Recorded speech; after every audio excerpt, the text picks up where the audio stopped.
boshlanishi boshdan negadir ishi davolandik bo'lmaydi. Keyin o'zgarish bo'lmadi, o'sishda ham. O'stirib yuraveraman dedi, aqliy tarafdan olish chinib qoladi dedi. Keyin bundan ko'ramay qo'yilishi bo'ladi, o'zgarish bo'lmaydi. O'sishlar qadar. Tashxisni qo'yib beramiz. Bolangizda genetik test o'tkaziladi. Kariotit tekshiruv deydi.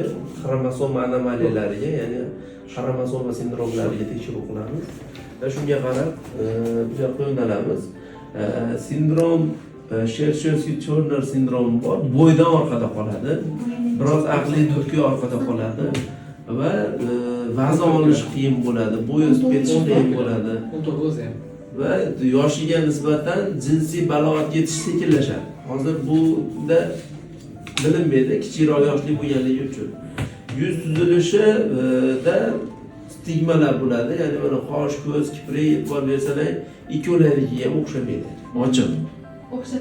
O'xshatishmaydi. Sabab bu sindromal holat deyiladi, ya'ni yuzdagi o'zgarishlar va qosh, ko'z, kiprikdagi o'zgarishlar bu sindromal holat. Bu nasliy genetik kasalliklardagi stigmalar deb ataladi. Bu bolada shu orqada qolayotganini izohlaydi. Bolalarda e'tibor bersangiz terisi quruq bolangiz. Hech e'tibor berganmisiz? Qaqshagan quruq teri, namlab turmaydi terini pastlaydi. Shuning uchun biz aytayotgan sindromlarda xuddi shu muammo bo'ladi.